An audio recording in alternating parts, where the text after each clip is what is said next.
We will start with the opening puja. Piya, over to you. Okay. Sadhu, sadhu, sadhu. Namo tassa bhagavato arahato samma sambuddhassa. Namo tassa bhagavato arahato samma sambuddhassa. Namo tassa bhagavato arahato samma sambuddhassa. Buddhang saranang gacchami, dhammang saranang gacchami, sanghang saranang gacchami. Dutiyampi buddhang saranang gacchami, dutiyampi dhammang saranang gacchami, dutiyampi sanghang saranang gacchami, tatiyampi buddhang saranang gacchami, tatiyampi dhammang saranang gacchami, tatiyampi sanghang saranang gacchami. Pāṇā veramani sikkhapadang samadhiyami. Adinnādāna veramani sikkhapadang samadhiyami.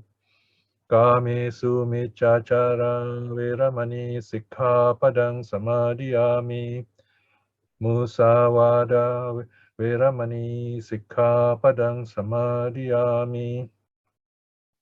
Surameraya majjapama dattana veramani sikkhapadang samadhiyami. Sadhu, sadhu, sadhu. Okay, now let us prepare ourselves for a short loving kindness meditation. As always, please remember to spend a bit of time checking your posture, especially when you're doing it at home. Sit properly first, find the right place, sitting on the floor or in a balanced way on a chair. Keep your body upright, your torso upright, so that you can sit longer and more comfortably. Your head slightly bend forward, just slightly, looking down on the floor, closing your eyes, or you can half open if you prefer half open eyes. Palms together or on your knees or on your lap. Comfort, remember, comfort and balance. You can lean back against the wall also if you like, especially for older people. But if you do it naturally since young, you find your back will get used to it, your spine will strengthen by itself. So just go with your body. The idea is to be relaxed. It's okay to adjust your posture while you're meditating, but cut down to minimum. If you do it properly, you don't have to move at all. Just sit, and then you get into this wonderful stillness. In loving kindness, I will be guiding you with some words. On your own, you don't need those words. You just mentally, we say, verbalize. Say those words, use the words as long as you need them. Then when the joy arises, the peace arises, you don't need the words. A gentle smile often helps. We begin with ourselves. Clear away all negative thoughts. May I be well. May I be well. We are instructing our mind and heart to be well. And smile. So say those sentences a couple of times. And then silence to do it, to feel it. When you're good, you don't even have to say those words. You find the feeling arising in you. So see how you do it.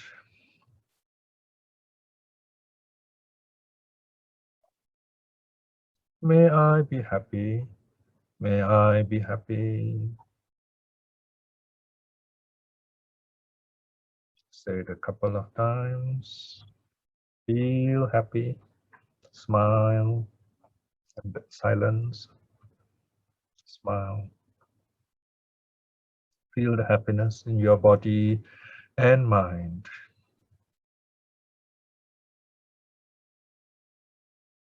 It helps to picture yourself as bright and glowing. If you have difficulty with that, spend a bit of time just looking at something bright like a shrine or a bright morning, beautiful nature. Just have a picture of the brightness in your mind.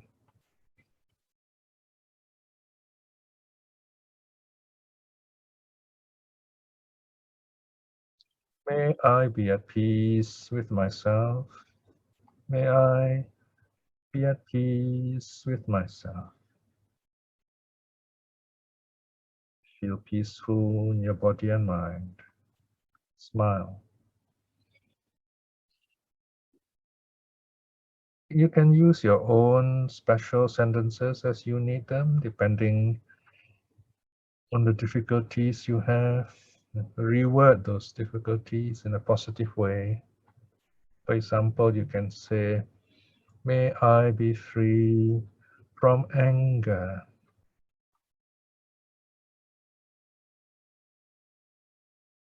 May I be free from fear.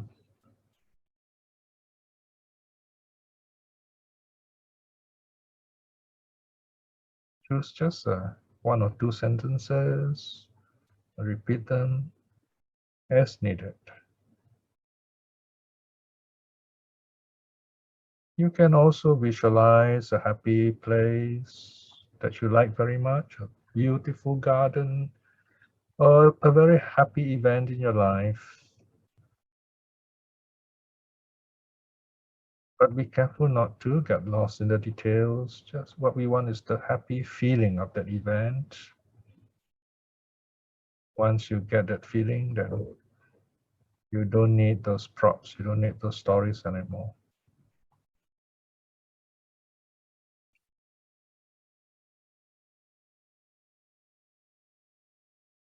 Now picture your best friend, the kindest person that you know. Someone still living, still alive. A relative, a friend, or a teacher who's always there for you, smiling, happy. Picture this person in front of you or sitting beside you. If you can't picture, it's all right. Use the person's name, like you are talking to that person. And tell this person, as you'd have done before, may you be well. May you be well. Silence, send a feeling to this person and smile.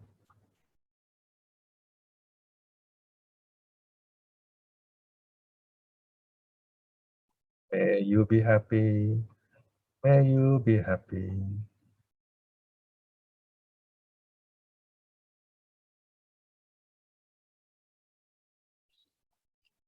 May you be at peace with yourself. May you be at peace with yourself.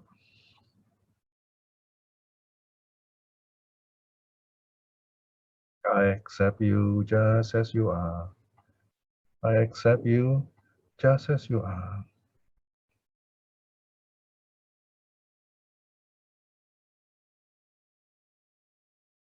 Smile. Smile at this wonderful person.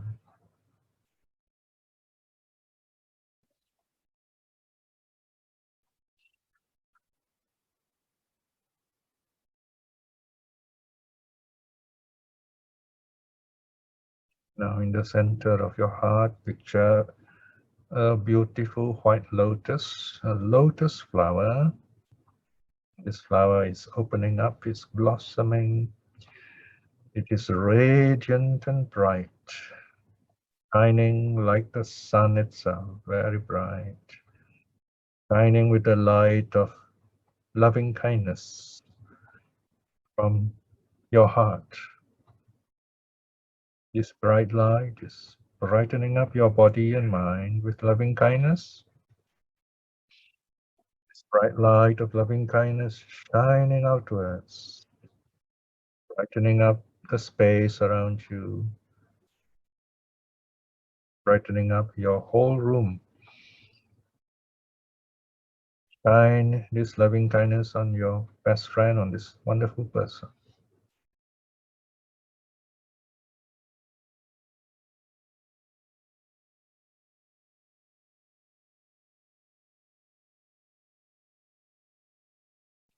Now, extend the brightness of the light of your loving kindness, like the beautiful morning sun, brightening up your whole house, just like the rising sun shining over the world,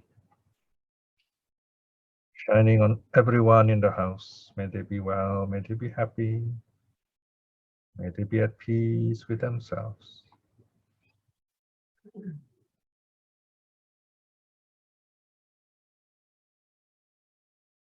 Then gradually extend the brightness to your neighborhood, to the other units or houses around you, depending on where you live.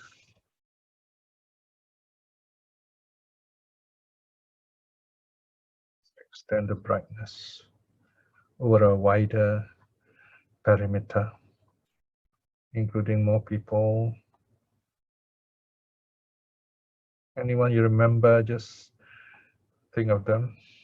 Send your loving kindness to them.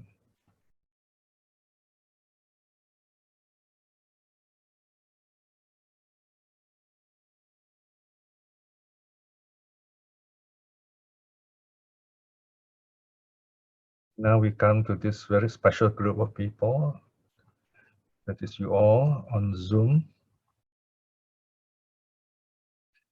So send up your loving kindness to everyone here connected through the internet, all over the world.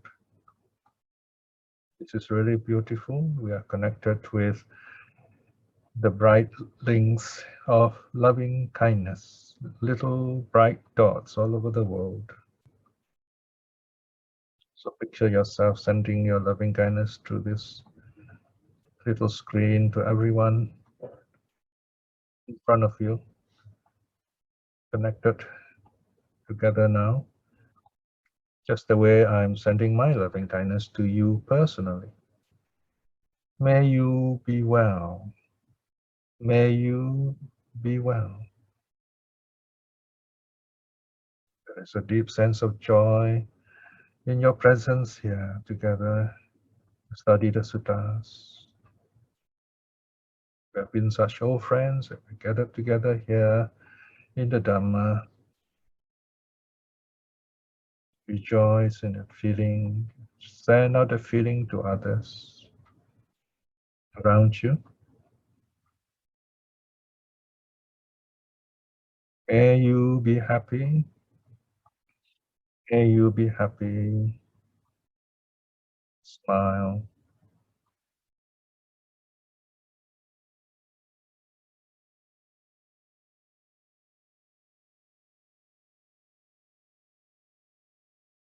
May you be at peace with yourself. May you be at peace with yourself.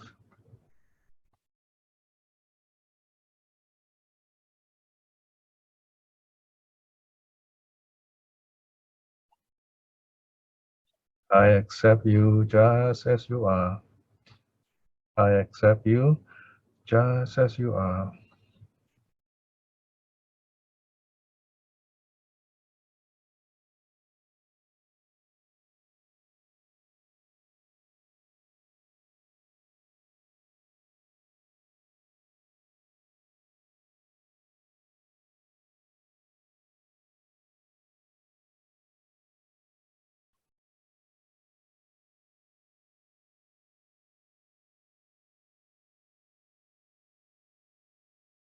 Now we come to the last and most important stage of all, breaking the barriers. Breaking the barriers, meaning we send out our loving kindness without any limit, boundlessly, throughout the universe. That is the totality of our consciousness, our whole mind and heart. Beginning with the front directions. All the beings in the front directions, be well and happy. Shine your loving kindness frontwards, covering the whole quarter right to the end of the universe. Brighten everything. And smile.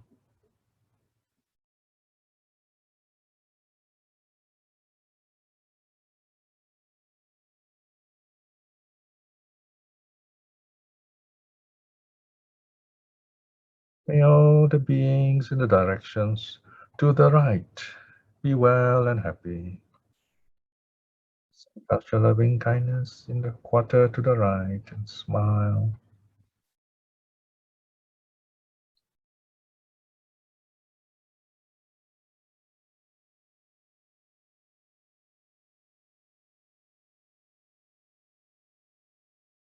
May all the beings in the directions at the back be well and happy. Shine your loving kindness in the quarter, in the back quarter. Brighten up everything.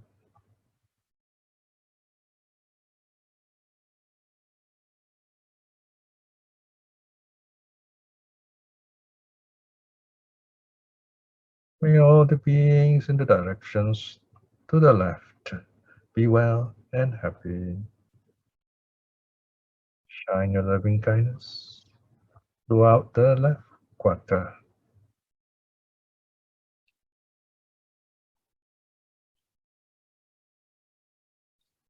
May all the beings in the directions below be well and happy. Brighten up the quarter below. All the beings be safe, be well and happy.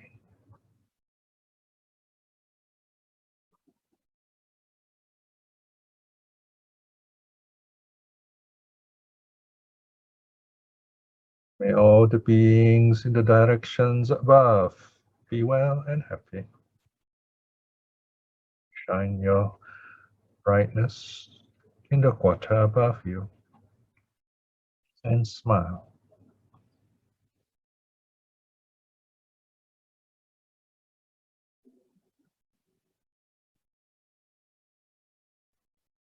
May all the beings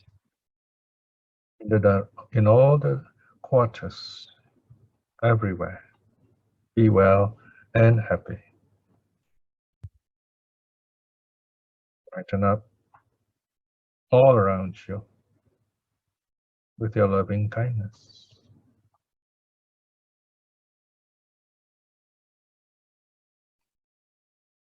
May I be well and happy.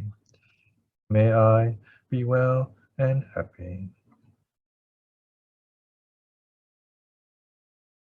Now bring back the bright light of loving kindness back into your heart where it comes from.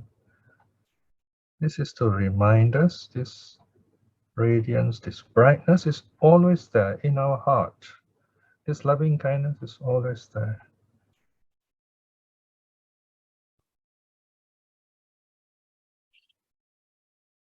This brightness will help us in our meditations, future meditations.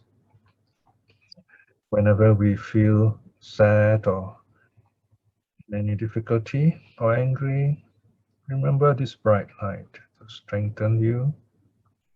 Remember this natural goodness inside you.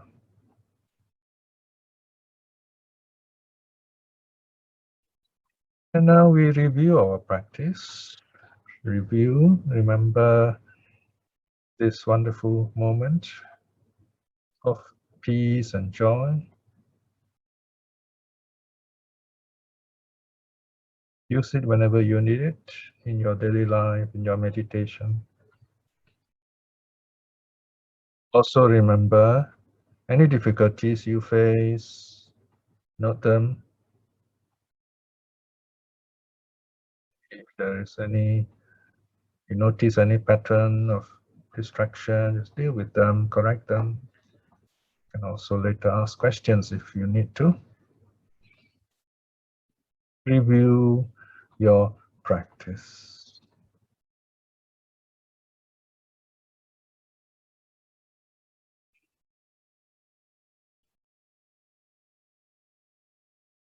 And now, before we end, just slowly open your eyes. Just sit, just sitting. This is called just sitting quietly. We start our meditation slowly, gently. We end our meditation also slowly, gently.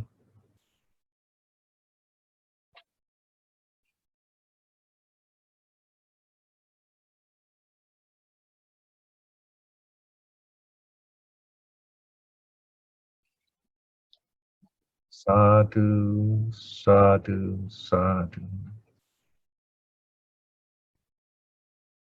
Okay, very good. Now we will go on to our study. All right, today we will look at two short suttas. They're interrelated. The Chapana Sutta on the 6 animals and the Kummôpama Sutta, the parable of the turtle or the tortoise. Now both the sutta talks about our senses, how to be mindful. Okay. If we look at early Buddhism as a whole, in other words, our basic practice, we can say that to be a practicing Buddhist is to know our mind and to free our mind. To know our mind, we study the suttas, and then we do some meditation. We, in a sense, observe the mind. What kind of mind do we have? How our mind interacts with our environment, how outside conditions affect us, how internal conditions affect us. Outside conditions are from other people. Inside conditions, of course, from the way we think. So we have the 5 senses, and then we have our own mind. Altogether, the 6 senses. Okay, so this is basically what the sutta is about. And the teaching of the mind is very important, central in early Buddhism. So the idea is that the mind is such that it's like the animals. They're caught. They're tied with a strong leash. So they keep going round and round. They keep trying to break the leash. So we are like that. We are caught. We are tied up with this leash. What is this leash? What is this rope? These are especially views and rituals, especially. You find much of Buddhism today tends to be rituals. Now, it's okay to bow down to the Buddha. When you bow down first time, you reflect to my teacher, to the Buddha. We are grateful to him. Having awakened, he teaches the Dhamma to us. And we bow to the teaching, which is still available to us to practice. And then we bow down to the noble ones, to the stream winners and so on, okay, to those noble saints who have attained the path, who are our examples. So that is as a reflection. But if you get caught up, say, merely by chanting, anything, wow, I'm a good chanter, the other person is not a good chanter, and we think we are holy because we chant, then you're caught with this samsaric loop.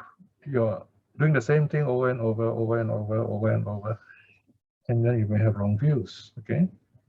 But if you recite all these suttas, and then you listen to the sound and say, wow, this is all impermanent, and you keep on reflecting that way. And then you reflect, say, wow, all these people who are reciting with me, we all are impermanent. And then you find that something new changes your life. So Buddhism is not about repeating things, not about rituals, because rituals will hold you back. It's a fetter. It's one of the 10 fetters. It prevents you even from attaining the first level, stream winning, right? Sila Bhatta Paramasa. So we have to break out of this samsaric cycle. Then it becomes by scholar arrow. It goes upwards towards awakening. So this is what mindfulness is about. Okay, so the Chapana Sutta, is cha means 6. If you look at the screen, cha is 6, pāṇā. Remember pāṇā, pāṇātipata is the same word, pāṇā plural, pāṇā, prāṇā in Sanskrit meaning the breath. So the breath, living beings, same meaning. Okay, here translated as animals. Okay. So notice in Pali we have this polysemy. Words are not exactly fixed in meaning, depend on the context. Of course, the literal meaning of pāṇā means breath. Pāṇā also refers to breathing beings or living beings. Pāṇātipata is pāṇā, atipata. Atipata means to break, to stop. The breath means to kill, right? So there you are, you have another sense there. So here it means the animals, living beings. Sutta, of course, means the teaching, the thread that links us back to the Buddha. The meaning of Chapana Sutta is the discourse on the 6 animals. Okay, you either remember the Chapana Sutta, the 6 animals, or you remember the reference. Yeah, you have the S35.206. Then B here refers to Burmese edition 35.247. So the Burmese kind of count it slightly different, but you get the same sutta anyway, more or less same sutta. There are minor changes, minor differences in the Pali words that will help. What normally translators will do, they'll study all these differences and then see which one is the best choice of words to use for translation. So now you have the Burmese, probably it's the Burmese, either Burmese or Sinhalese or Thai. Kummôpama Sutta. Okay, so here cha is 6, and then pāṇā, pāṇaka, so it means animals. And then upama in Malay is umpama. Upama means here parable, example, sutta, teaching. The discourse on the parable of the 6 animals, all right? So the 6 animal represents our 6 senses. So this is about our sense faculties, how to tame them in our practice. So it's a very easy sutta. It's very important to know these things. Now, let us just go to the next page. You see there's a summary of the sutta. There's a little table there. Yeah, that's the one. Okay, table 2. So you can see we have eye, ear, nose, tongue, body. Those are the 5 physical senses, right? But this is our body. Here you are, these 5. Okay. Eye, ear, nose, tongue, body, and then the mind. Okay, body and mind. So the sutta only mentions these animals, so they kind of you can more or less link them up. The eye represented by the snake, the ear by the crocodile, the nose by the bird, the tongue by the dog, body is the jackal, the mind is by a monkey. Okay, don't be too concerned about how close the connections are. The important thing is helps us in reflection. Okay, now each of these animals have their favorite place. So the snake likes to live in the anthill, because anthill you have this comfortable hole in the ground, the snake can go in, And then the crocodile, of course, loves water. A bird likes to fly free in the sky or in the trees. The dog likes to go into the village, find some safe space to curl in and lie down and hide, maybe. The jackal is a forest animal. It goes to the charnel ground to devour corpses. The monkey lives in the forest, loves forests, the trees, and so on. So you have the habitats of the animals. We can also try to link up these different animals and their habits with the elements. For example, the snake you may, if you like, think of it as representing fire, and then of course the crocodile representing the element of water, the bird representing the element of space, the sky, the dog here representing element of water, right? Also water, okay, so you see the water twice. And then jackal representing earth, okay, the monkey Here's consciousness. The monkey parable is famous. So these are just to help us connect in some way. Okay. Now remember, when you study early Buddhism, don't get too attached to all these concepts. They're all tools. They're like steps on the ladder. You step, you go up there. So don't quarrel over how people interpret this. Just say, okay, that's interesting. That's your way of looking at it. So I have my way of looking at it like that. Okay. Important thing is we see the overall picture, and then we have better understanding how to calm our mind. That is the whole idea, not to have a technical idea of exactly what each word means. Okay? Although that may be helpful, but it's only to a certain limit. Let's look at the sutta now. 06, I think, yeah? The Kummôpama Sutta. Right, now notice there's no Ewang Me Sutang, no, that's what I heard here. The sutta goes straight into the teaching because this is already part of the chapter 35, S35.206. Chapter 35, sutta number 206. The subheading is given to you. This subheading I've added in for easy reference. It's not found in the sutta. The foul village thorn here is just a kind of word meaning someone who is quite nasty. He's in the village, causing lots of problems. Bhikshus, says the Buddha, suppose a man with limbs wounded and festering were to enter a forest of thorny reeds, thorns, lots of thorns in the bushes, and kusha thorns. Okay, this kusha grass is a bit like lalang, this very sharp edge, it can cut you. Okay, kusha thorns were to prick his feet, and reed blades were to slash his limbs. So imagine this man is already, he's wounded, and then all these sharp plants around him cutting. Wow, it's very painful, right? Thus, that man would thereby experience even more physical and mental pain. Even so, right? That means Buddha now links to what he's going to teach. Even so, bhikshus, a certain monk, here monk means meditator, who has gone to the village or gone to the forest, meets someone who reproaches him thus. Okay, so this monk meets someone who scolds him, who tells him, this venerable one acting thus, behaving thus, is a foul village thorn, right? So he says, oh, this monk is a nuisance, is a bad person. Having known what a thorn is, one should know restraint and non-restraint, right? So notice the Buddha doesn't say who's right, who's wrong. The Buddha is saying, if you hear people talking like this, then you got to ask yourself, what do I do about this? Am I restrained or not? When I'm not restrained, yeah, people will call me a thorn. In other words, a trouble causer, just living on the, leeching on others, not really practicing renunciation, right? So then I'm not mindful, I'm not restrained. I better be restrained. So this is what the Buddha is reminding the monks.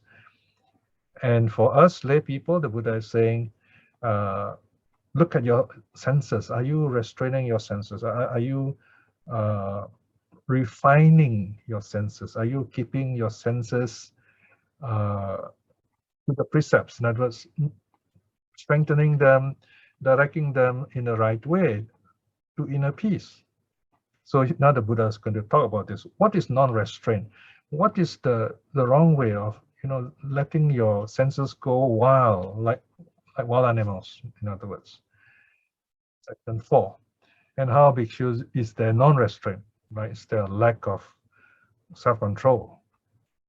So now you notice the brackets 1. So once you see this kind of bracket 1, and you can already guess it's a set. Ground brackets, yeah? Here, bhikshus, a monk, again, you can see a note there refers to a meditator, having seen a form with the eye. Now, once you see the word form, then you can guess, oh, okay, there are only two possibilities. One is about the 5 aggregates, or it's about the 6 senses. So you look at the next one, brackets 2, it talks about sound. So you know, okay, this is about the 5 senses or 6 senses, right? Then you go back to number 1. Here, bhikshus, among having seen form with the eye. Why does the sutta say form with the eye? Because you cannot see form with the nose or tongue, body or mind. The form is always seen with the eye. Okay? This is the teaching in early Buddhism anyway.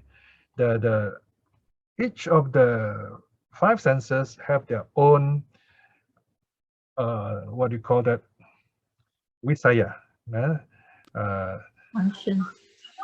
Yeah, you can say function, you can say area of sensing.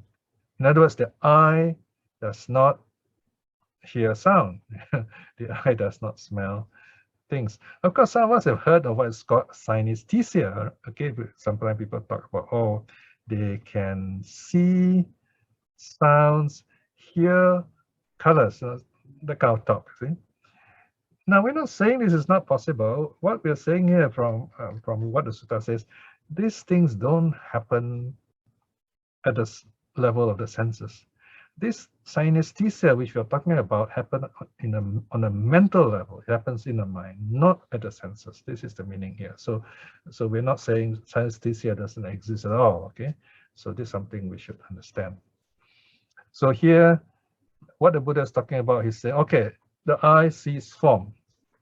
We see something, and we are drawn to a pleasing form, something that we perceive as, we connect to something in the past that was nice to know, so we like it, right? And is repulsed by a displeasing form. Repulsed, that means we don't like this. We see something as displeasing. This is according to us. See, this displeasing, there's no such thing as a displeasing form. A form is neutral. The world is neutral. It's how we look at it through our perception. If something happened to us with this form in the past, and we didn't like that event, then we see this form or similar, an image of this form in our mind. Our mind creates all these ideas. Then we tend to project the same sentiment, the same idea onto the present form. In other words, we are bringing the past and projecting it onto the present. This is the meaning here. We're talking about perception here, okay? Same thing when we like something, it's because of our past bias. Very often, this is what happens. So the Buddha continues, he dwells without having set up mindfulness of the body. So this is where you're not really mindful of the body. Here, the eye is part of the body. The form is part of the body. With a narrow, limited mind. So our mind is narrow here. We don't, because it is following our past. And he does not understand as it really is, the reality in front of you. You don't see that. You only see the past. That liberation of mind, that liberation by wisdom. Okay, your mind is not at peace.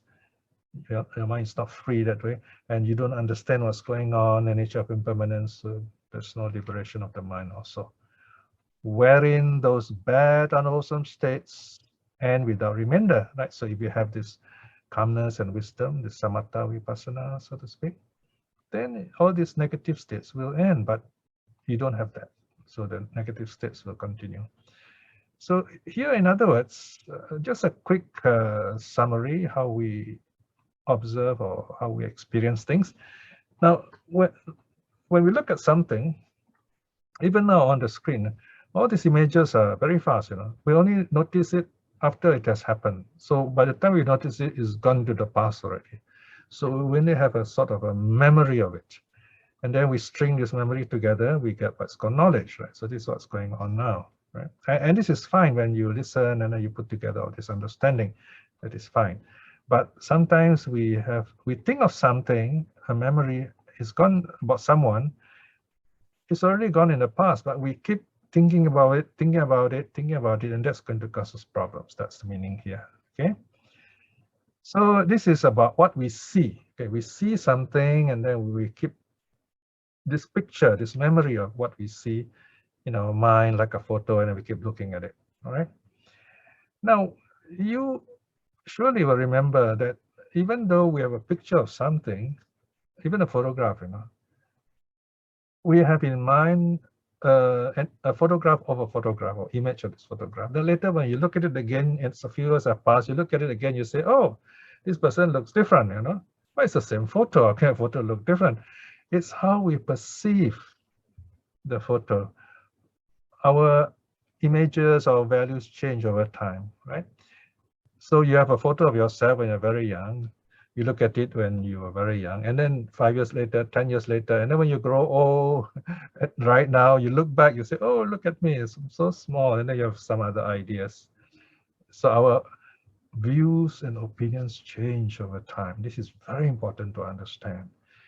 Our views change. So that's why you must be ready to just accept the views as provisional, temporary only. We're not enlightened anyway, so our views are temporary. And our views keep changing. That means growth. To grow means to let our views mature, to let our views grow, metamorphose, become clearer. It's like you're looking through a telescope. At first, not clear. The focus not clear. And slowly you focus better, and then you get a clearer and clearer picture. And then when you get a clear picture, you go nearer, magnify nearer like that. Then you have a better idea what you're looking at. So this in terms of seeing, right? Then number 2, same thing. This time the situation is sound. Having heard a sound with the ear, he is drawn to a pleasing sound and repulsed by a displeasing sound. We like to hear nice voice, nice music, and then we have our own definition of a voice which is not pleasant, music which is not pleasant. We have our own ideas. He dwells without having set up mindfulness of the body, right? So we just listen, but we don't really understand the nature of sound, right? Yes, we enjoy music. I mean, it's okay to just sit back and enjoy music. At some point, as you listen to the music, you watch the rise and fall of the sounds, and you say, oh, this is beautiful, and yet it is impermanent. Then you see a different level, a deeper level of beauty. But if you don't, you just say, oh, nice sound, or you like this boom, boom, boom sound, and that's all, nothing to reflect on, then your mind will be narrow. In fact, you have no mind. It's mindless listening. You know? It's just being excited by the boom, boom, boom, by the sound. Your senses are being stimulated, but your mind is not, so to speak. So that's called narrow, limited mind, and it does not understand things as it really is, or understand a thing as it really is. So because of this, the mind is not free, the mind is not peaceful, right? So then it goes on to suffer. So this is through sound. Okay, we are caught up with sound. Of course, in our daily life, here sound can refer to something we hear being said, and we think about this, something people say, and we think with anger, or we are pleased by it. Someone says something nice about us, we feel so good about it, and we want to hear more of this, you know. And then, or we learn to talk nicely to people, so we get very good feedback. People say, oh, what a nice person he is, and we feel so great about that.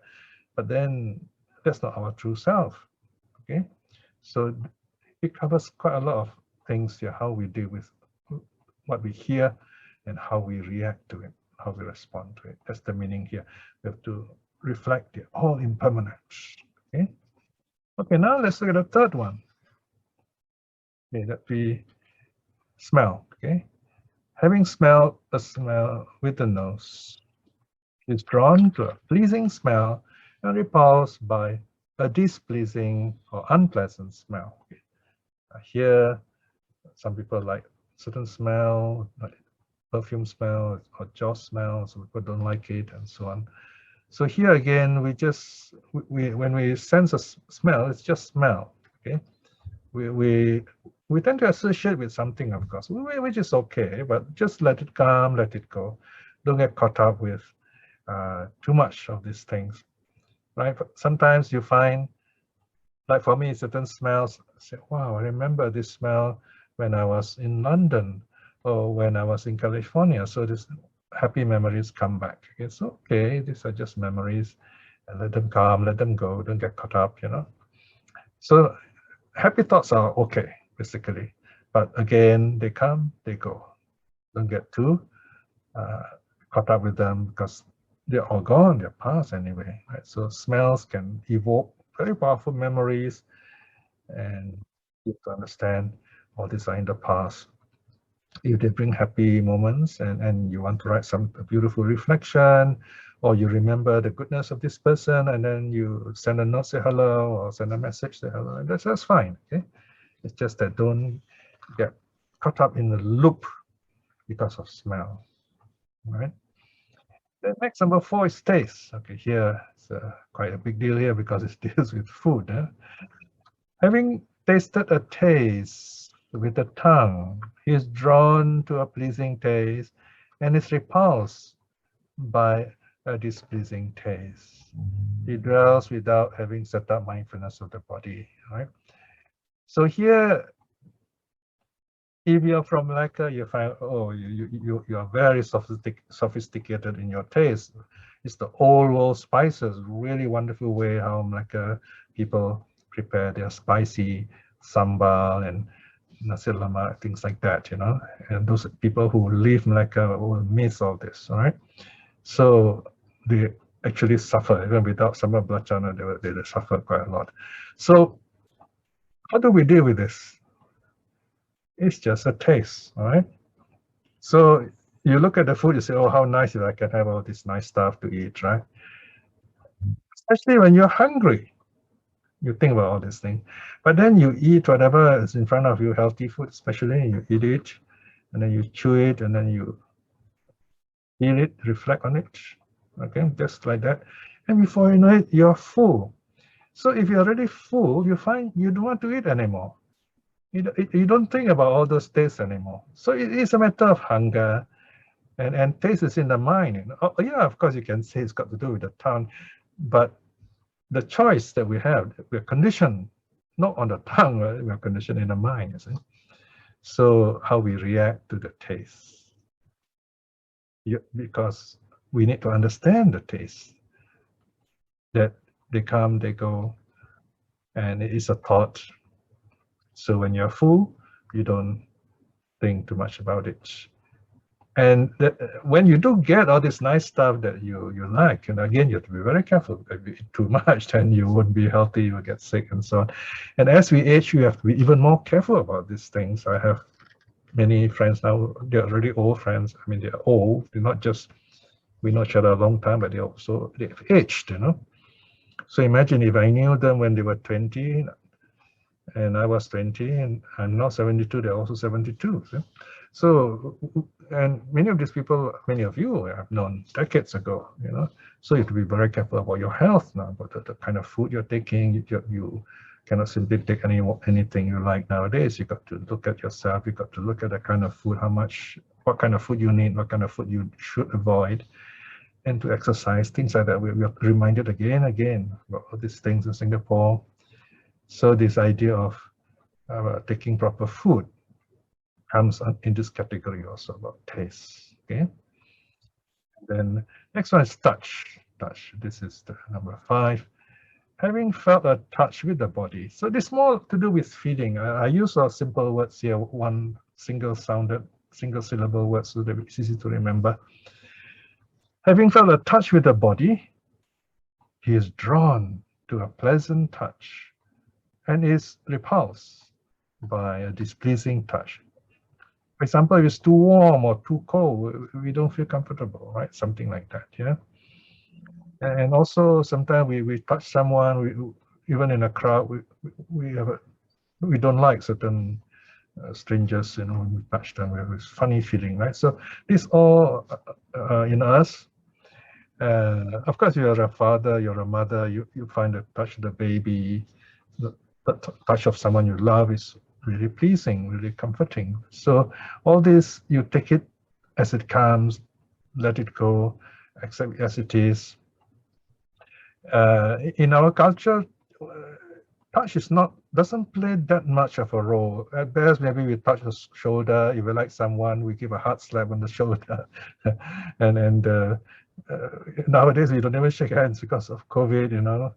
And putting our palms together is a very great thing to do nowadays. Okay, the lotus gesture, or namaskar, right? So we don't have to touch each other.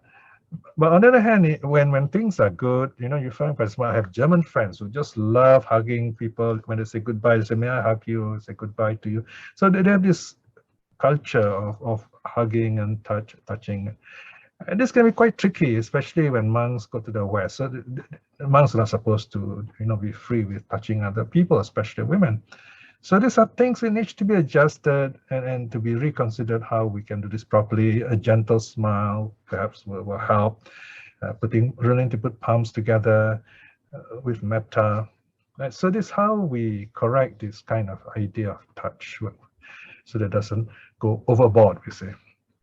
Here, the idea is when you get caught up, when you get attached to a sense of touch, then your mind gets narrow and you won't function very well. You cannot function properly. And then you're caught up with negative thoughts, with desire, or with the opposite hate. That's the meaning here. So don't go there. This is what the Buddha is saying. And now we come to the last one, number 6. Further down, please. Yeah, okay. 6. Yes. Having cognize basically means known something, a mind object with the mind. So mind object, whatever arises in the mind, a thought basically, he is drawn to a pleasing mind object and is repulsed by a displeasing mind object. You can say a memory, for example, okay? A thought comes from the past, you are always thinking about it. We call it daydreaming, right? So let go of that. It's not real. And then there is something important, something really got to think about. Right? Maybe you reflect on the Dhamma and the suttas. That is also pleasant and useful. But then again, you don't get caught up with it in the wrong way. You know when to stop, in other words. You know when to let go, basically, right? So whatever ideas that appear in our minds, we regard them as mind-made, conditioned, impermanent. So basically, that is the idea here. So these are the 6 senses. So this teaching is based on the 6 senses, how to deal with them. The 5 physical senses and the thoughts. Now the Buddha talk on a different level, on a story level, if you like. Okay, so this is section 5. Suppose, bhikshus, a man were to catch 5 animals. So he has caught 6 animals rather. He has caught 6 animals, each with a different haunt. So these animals, they have different places they like to hide in, different pasture, different places they like to go to look for food, and were to tie each of them up with a strong rope, right? So he ties each separately, each with a rope. Okay, assuming these animals, they don't like each other, but they're not going to kill each other. They won't be attacking each other. We've got to assume that, all right? Because otherwise the crocodile will be eating out all these other animals, right? So we're just assuming there's a small crocodile, okay? So the Buddha says he would catch a snake and tie it up with a strong rope. He would catch a crocodile and tie it up with a strong rope. He would catch a bird and tie it up with a strong rope. He would catch a dog and tie it up with a strong rope. He would catch a jackal and tie it up with a strong rope. And he would catch a monkey and tie it up with a strong rope. Having bound the ropes firmly together with a knot in the middle, he would then lift them so, okay?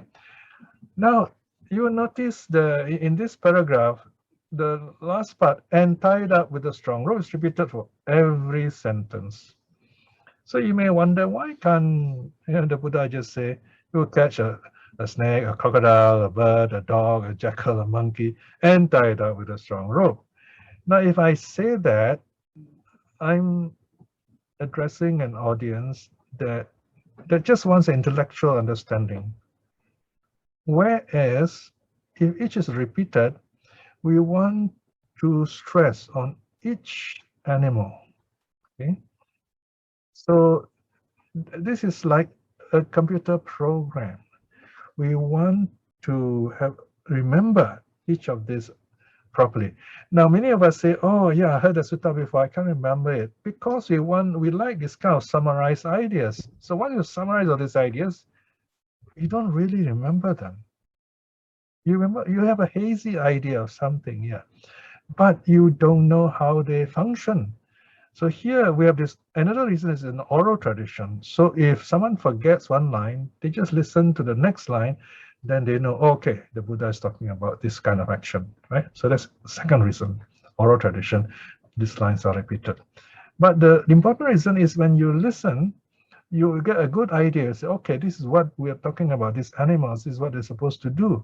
Remember, without the text, you start thinking, your mind will not function exactly like a book. It will come up with its own confused, hazy kind of representation of what you remembered in the past. And very often that representation is not accurate, even wrong. So this kind of repetition helps to us to remember the teaching correctly, in other words. So you have the snake, a crocodile, a bird, a dog, a jackal, a monkey, all right? So each of them has got a strong rope. And now I've highlighted the sentence for you. Having bound the ropes firmly together, so the far end, right, the free end is tied together in a single knot, a knot in the middle, right? So there's 6 ropes, 6 leashes, 6 different animals. They're tied together. 5.2, then bhikshus. These 6 animals, each with various horns, various pastures, would pull away in the direction of its own horn, its own pasture. So they will try to go in 6 different directions. Okay, right, next. So the snake will pull away one way, thinking, let me enter an anthill. Now, of course, it's just a story. You see. I don't think the animals would think in the human language, right? So, of course, this is for our benefit. So the animals looks in the mind of the animal. Surely there's an idea of an anthill. Whatever the idea may be in this animal, it will look for the anthill. That is the snake will run away, look for this anthill or some bushes, and the crocodile will look for the water and run back into the water. The bird will fly up into the sky and look for some trees. The dog will run away somewhere in the village, find some safe place to curl up in, some warm ashes, some ashes somewhere with the fire burned out already. The jackal will go to the charnel ground where it looks for food, corpses, you know. There are no more charnel grounds today, but this one, the jackal eats up dead bodies. The monkey thinks, okay, let me enter the forest. The monkey wants to go up a tree, right? So there you are. So these 6. Remember, what are the 6 animals? There are 6 senses, right? And the 6 senses have their own horns. All right, so 5.3. Now, bhikshus, when these animals become worn and tired, remember these animals are pulling here, pulling there, trying to go, they are each in their own direction, so they get tired. So when they get tired, they would submit to the strongest of them. Now remember, these animals, they're not tied anywhere, they're tied together. So they'll be running here, running there, and each animal is pulling the rope. Okay, you have 6 directions. So the strongest one will drag them in that direction. The one that doesn't tire, right? So they will drag. They would submit to it. It is the strongest animal, and then fall under its control. So in other words, they will go wherever the strong animal will go. Maybe if you look at all this, if there is a big crocodile, yeah, of course, the crocodile probably dragging them in the direction of the water, right? If it's a big snake, the snake will go into the jungle, try to go there, and so on. So whichever is the strong big animal, the other 5 will follow. So here, meaning it depends on which of our senses is the dominant one. Which one is causing us to be distracted? That will hold us. Okay. So here is where you have the Buddha telling us, okay, this is what happens to our mind when we are under control of the 6 animals called our senses. In the next section, the Buddha is going to talk about how to deal with this. Okay, so now that we are nearly a couple of minutes more to 9 o'clock, I'm going to stop here just nice. Then we're going to go on to section 5.4 when we come back. So 5 minutes break. Thank you, Brother Piya. We have the 5 minutes break now.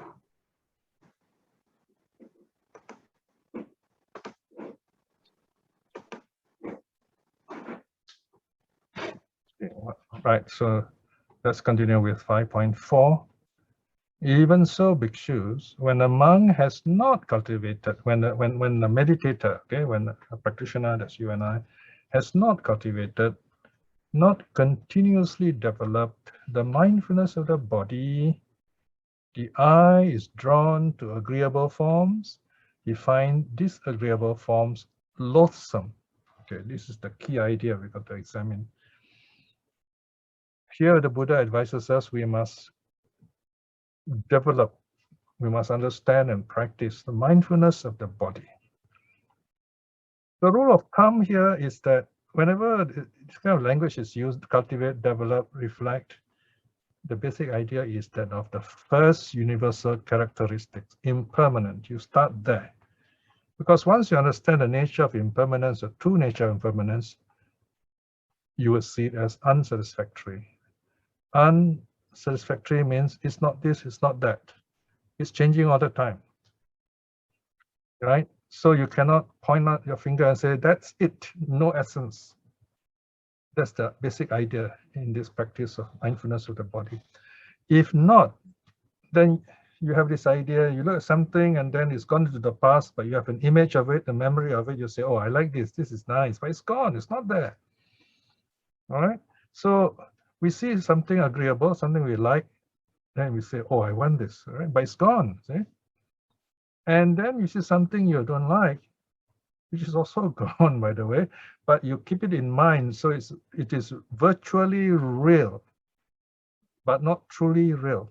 Only this phantom in your mind, and then you don't like it because it doesn't fall into your idea of something beautiful, something that you like.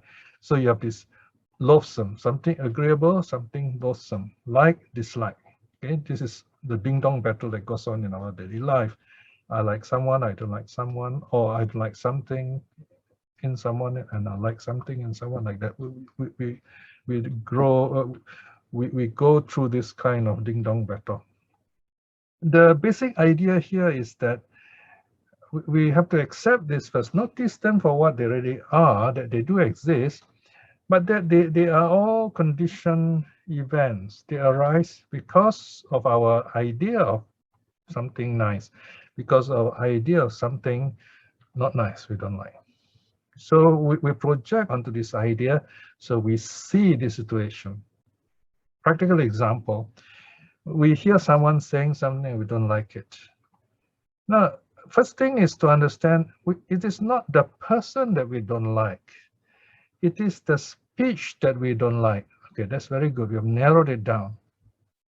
The next thing is you've got to narrow it down. It's not exactly the speech that you dislike. It's that kind of speech, the aspect of the speech that you don't like. A bad speech which you don't like. Now, that's what you got to let go of, in other words. Even then, you can go a little deeper, one more step. Why don't you not like it? It's because of the way your mind is conditioned. Something in your mind connects to this idea. What is it? Find out. Why don't I like it? That's the question you must ask. I don't have the answer in this case. This is called self-reliance. This part you must think for yourself. So I bring you to this path, but the last part you must consider. Why don't I like it? Only you have the answer. Find out. When you examine this, you're on the path to awakening. Keep on examining this. Why do I like it? Why don't I like it?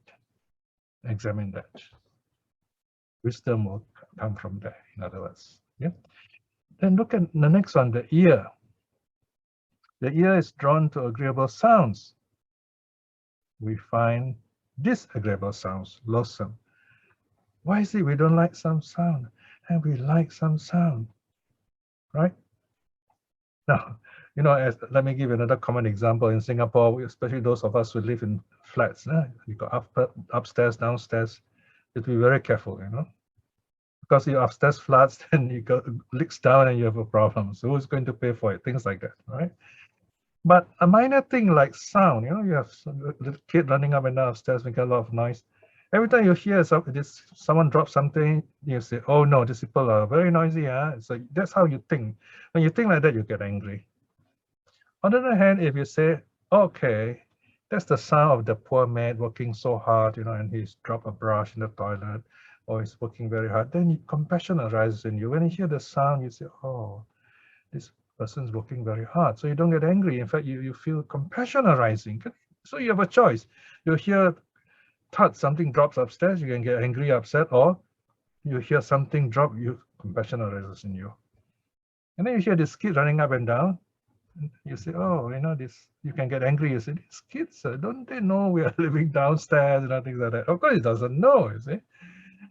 So on the other hand, if you say, oh, look at this poor kid. This COVID season now, and he can't go out and play, and all cooped up in the house, it's good to see him happily running up and down. And then you feel happy for this kid. So it's how you respond to a situation. It's not just psyching yourself. You put this positive mind into practice and you actually feel it. I'm not saying it's easy, but you need to cultivate this natural way of looking at things as they really are. You get upset because you keep telling this message in your mind says, this guy is trying to insult me, I, me, mine. When you speak the language of I, me, mine, you're going to get into a lot of trouble. This liking will arise. But if you say, oh no, there's nothing personal, this person is not purposely doing this to make me upset, it's happening, that's all. So I have a choice on how I want to respond. Okay, so that's the idea. You work with that, basically. You start there. Okay, so that is with sound. Then smells, same thing. The nose is drawn to agreeable smell. The nose finds disagreeable smells loathsome. Now this is not easy because some people actually have certain allergies, So I don't know how this kind of understanding can help them overcome the allergies. So, but they can try, for example, find out how smells work and how they react to it, and maybe work their way to strengthen themselves, but being not afraid of smell. So they got to reach the deep part of their mind that deal with smell. Okay. Taste. Here again, we find something likable, something not likable. Again, as I told you earlier, this all is in the mind. So we don't think too much about this. You say, okay, when I'm hungry, I eat this, and I feel full. I don't think about it anymore, right? And then we come to the body is drawn to agreeable touches, and is find disagreeable touches loathsome. I mean, we don't like it, right? So again, here we got to examine what's going on here. How do we adjust ourselves? Can we reflect on this and let it go? Can we see it as impermanent? Okay. For example, in meditation, we learn some skills, right? When you find that in very cold places, it's very nice to meditate actually. So it's easier to meditate when it's cold than when it's warm. But you need a good blanket. You cover yourself with a good blanket. Make sure you have something warm to support you. You don't feel the cold floor. Here in the East, in the tropics, when you meditate, if you're warm, you spread your arms out like that. You spread your arms so you cool yourself a bit. If you're cold, you keep your arms close to your side. So these are some things we need to learn in terms of touch. And the mind, okay, this last one, the mind is drawn to agreeable mind objects, and then define disagreeable mind objects loathsome. So here's how we think, okay? So if you find something is not healthy, you don't feel happy thinking about something, you let those thoughts go, so you don't let those thoughts control you, you let them go. And we cultivate loving kindness for that very reason, so that our minds become healthy. Now notice you have lots of loving kindness, it is easier for you to keep the precepts. So keeping precepts go with cultivating loving kindness, all right? So if you don't, then it is what's called non-restraint. You are not restraining your mind. You're not holding back your mind. You're not holding the rope of the 6 animals. You let go of the rope, the animals will run all over the place. Okay. All right. So what is restraint? This is the next section. Let's go further down. And what is the restraint? How do we restrain the senses? This is the teaching. Number 1, having seen a form with the eye, the person is neither drawn to a pleasing form nor repulsed by a displeasing form. He dwells, having set up mindfulness of the body. With a measureless mind, he understands as it really is the liberation of mind and liberation by wisdom, wherein those bad and awesome states end without remainder. So here, you look at something mindfully. The word used here is measureless. Remember, in the last stage of meditation, we say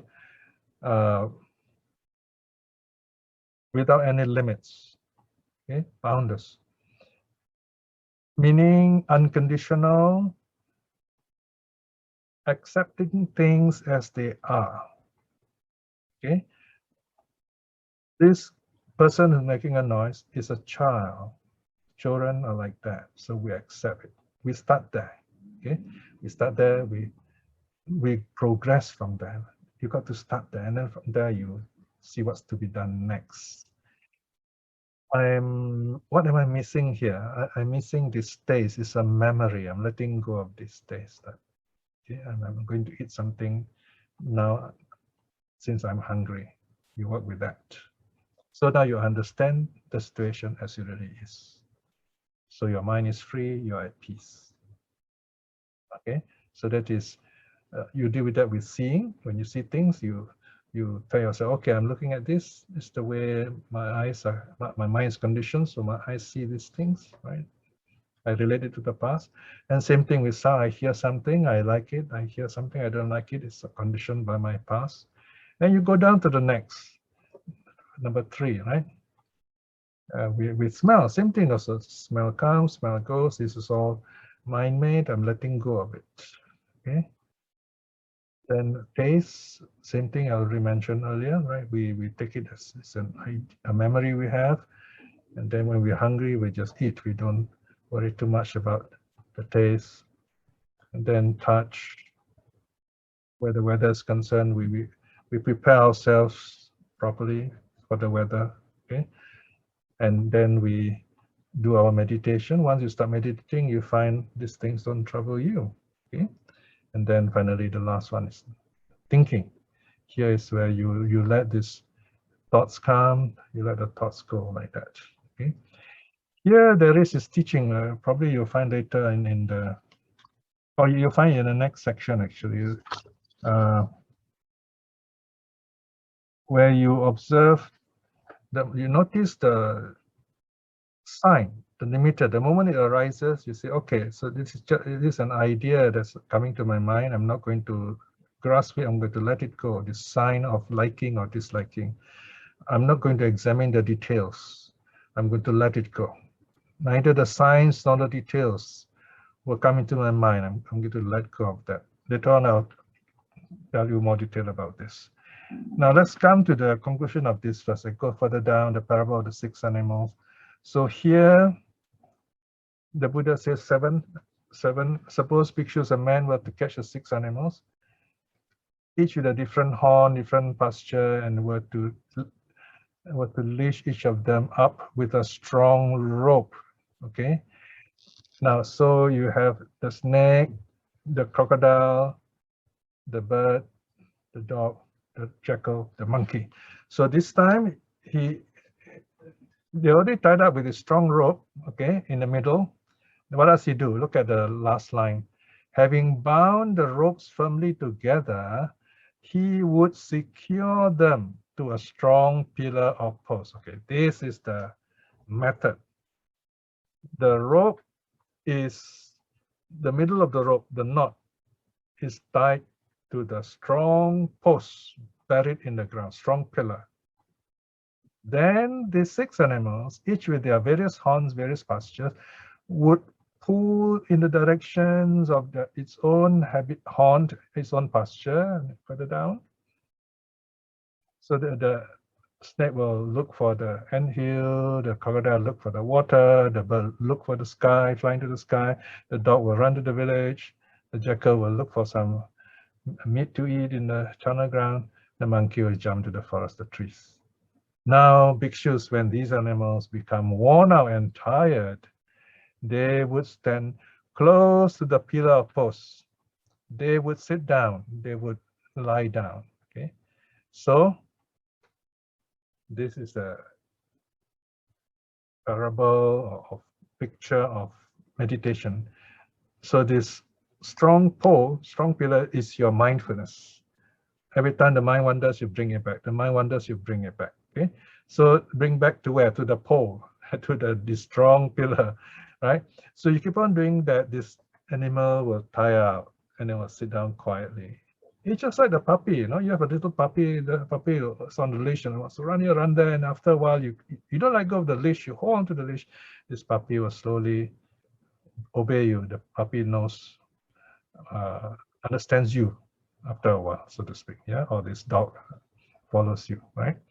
So there you are. So in the conclusion, the Buddha says, even so, bhikshus, when the monk has cultivated, has continuously developed the mindfulness of the body, the eye is not drawn to agreeable forms, does not find disagreeable forms loathsome.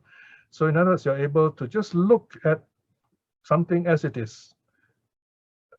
Especially when you have loving kindness, right? So you look at your family member, your son or daughter, and no matter how he looks, you don't say ugly or not ugly. You just take them as they are. You learn to love them for what they are, right? So same thing with sounds. Right? You listen to sounds, especially with a counselor. You know, you don't say, "Oh, nice voice, not nice voice." You just listen. And you understand what's going on. You can read the voice. Yeah, you can say, okay, this voice is not happy, this voice is happy, but you don't say I like it or I don't like it. Just like a doctor also. A doctor doesn't say, wow, this sickness is not good, I don't like you because you're sick. He doesn't talk like that. He examines you and then he helps you by understanding the nature of sickness. That will be about the body, by the way, right? So anyway, so we come to the ear sounds. You hear people talking, you listen to what they're saying, you smell things, you just know what they are. They are impermanent, they're conditioned. You taste food, you know what they are.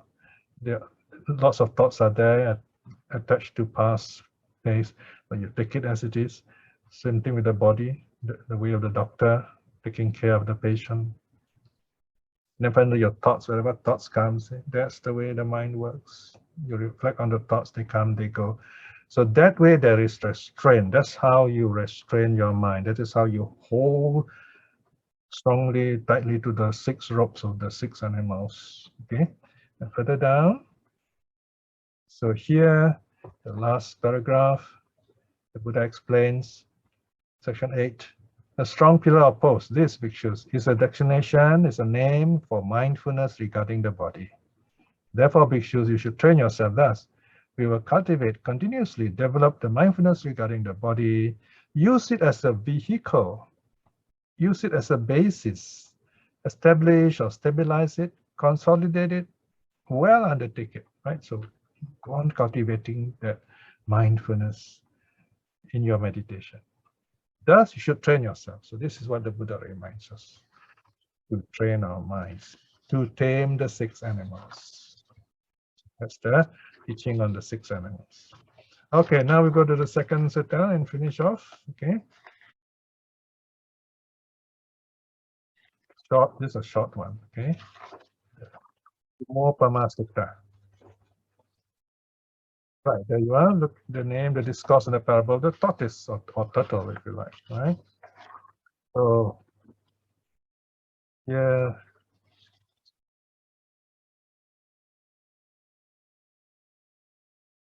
S35.240, right? Here, this is the Burmese number. The European number is 35.199, right? So you look up these 2 numbers. You find you cannot locate one, use the other number. Here also is on the benefit of restraining the senses. This is a very simple parable. There's only one parable. Let's look at the sutta on page 235. The Kummôpama Sutta. Kumma meaning tortoise or turtle, and upama, comparison, parable, the discourse on the parable of the tortoise. S350.240. Here, the Buddha begins with the story of the tortoise and the jackal. Once upon a time, bhikshus, a tortoise was foraging for food along the bank of a river in the evening. Okay, a very interesting situation. This tortoise is looking for food.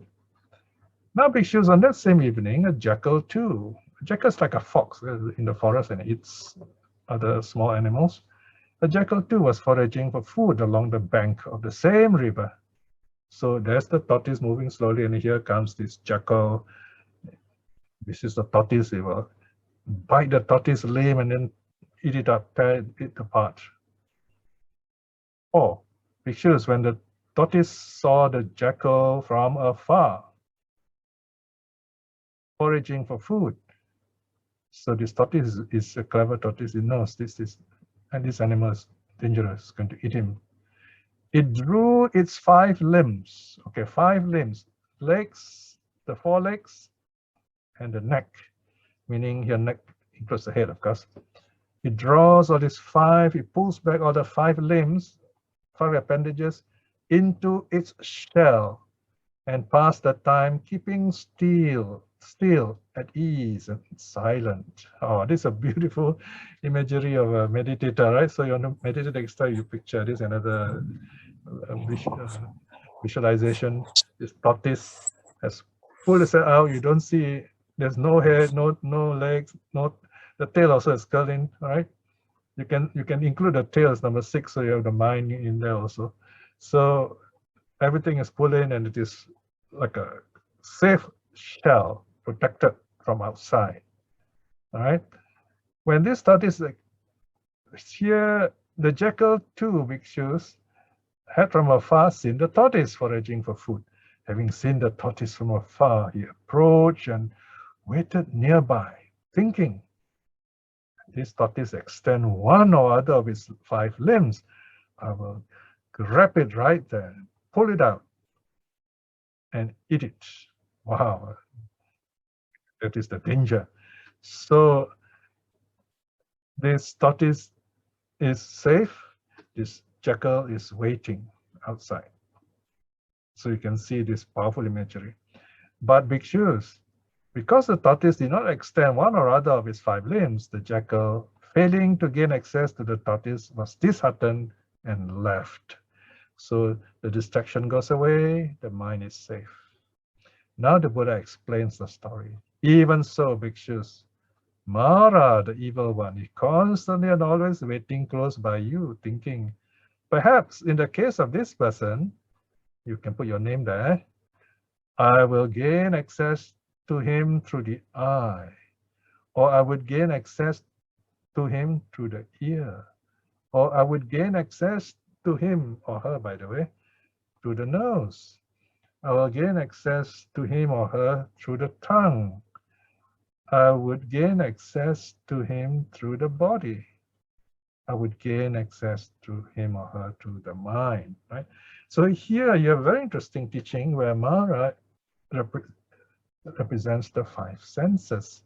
Mara can overtake us, can confuse us, can bring us desire or hate or delusion to what we see, what we hear, what we smell, what we taste, or what we touch. If we identify with these 6 sense experiences, if we do not see them as impermanent, we don't practice mindfulness with the body, then Mara will take us over our senses, in other words. So Mara is a name for the greed, hate, delusion. So now the advice the Buddha gives. Therefore, bhikshu, dwell with your sense doors guarded. So very similar to previous teaching, right? To be restrained means to guard your sense doors. Okay, here we have this teaching about the signs and the details, which I mentioned earlier. Look at number 1. Then that's the snake's head. Understand this. Having seen a form with the eye, do not grasp its signs and details. Do not grasp its signs or details. It's a better translation, actually.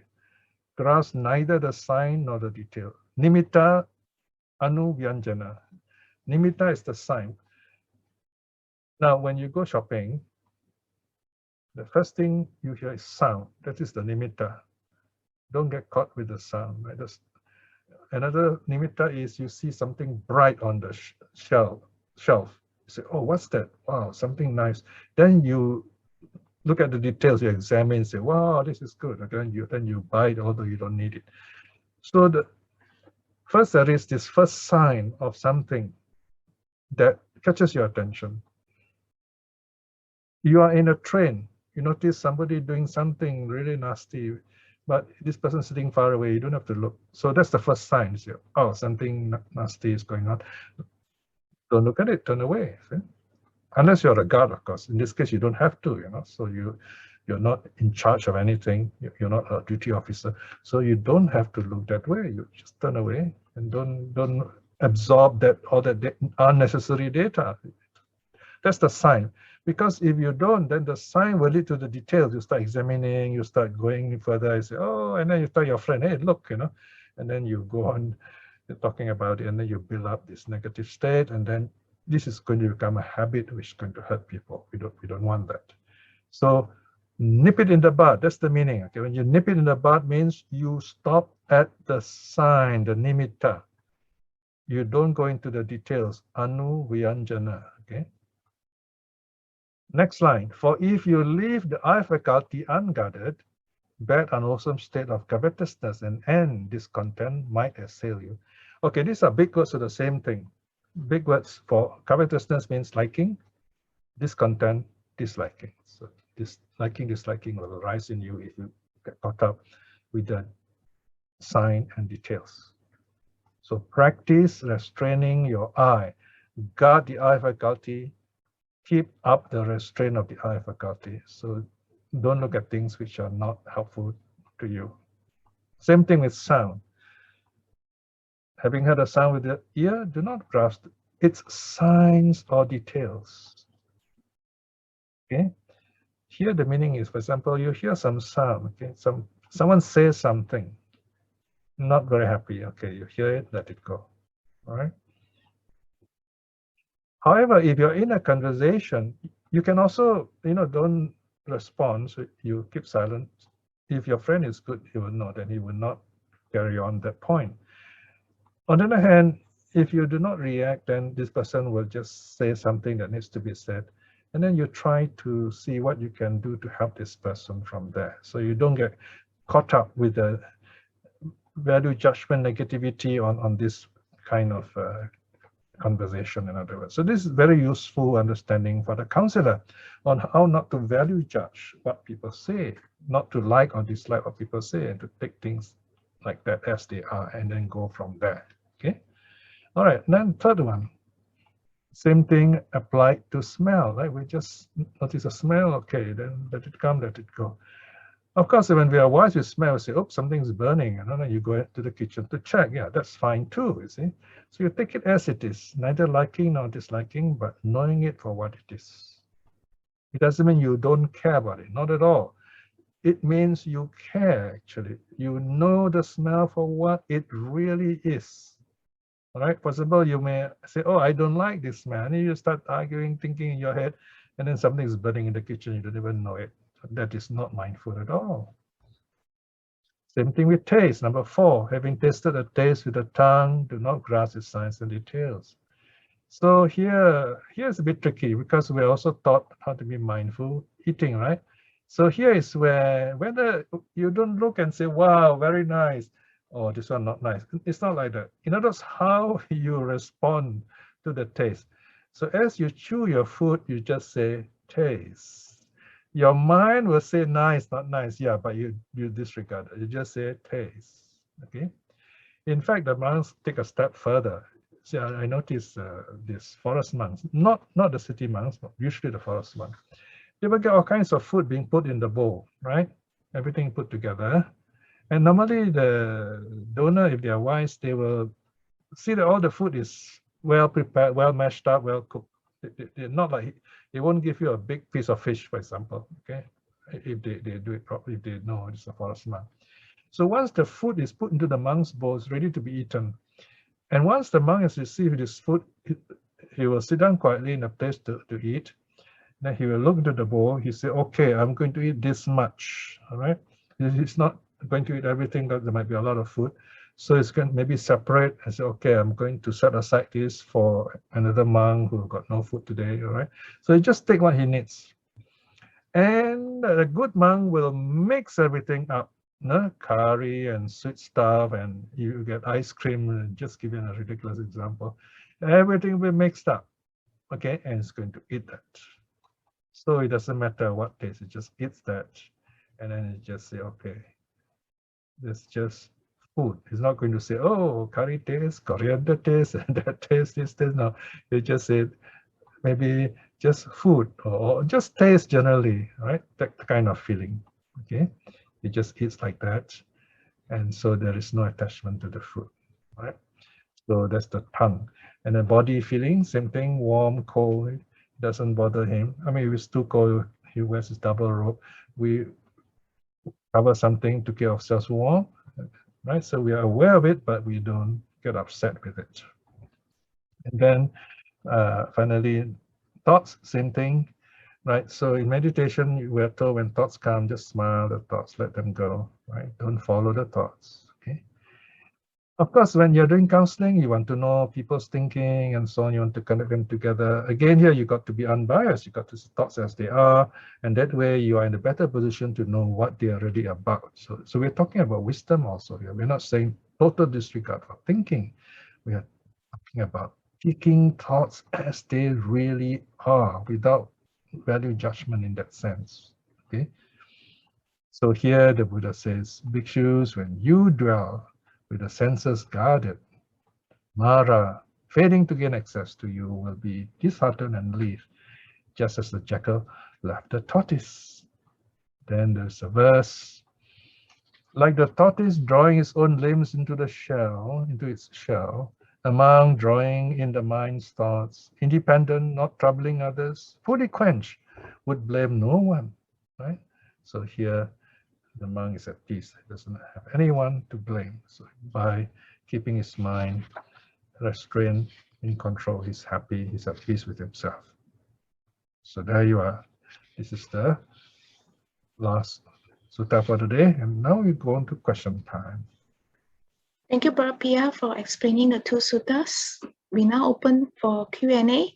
Please feel free to ask questions, raise your hand, or type in the chat box. I'll pass the Q&A session to Sister Aising. Sister Aising. Thank you, Sister Wendy. Good evening, brothers and sisters. Thank you, Brother Piya, for the sutta class. Arthur D raises. Oops. Yeah, sure. Go ahead. Hi, should I ask now? Yeah, please. Yeah, go ahead. Thank you. This is a question for all the way in the beginning of the discourse. It really interested me, where it says the karma, that their differences are a result of their species, and the species are a result of their karma.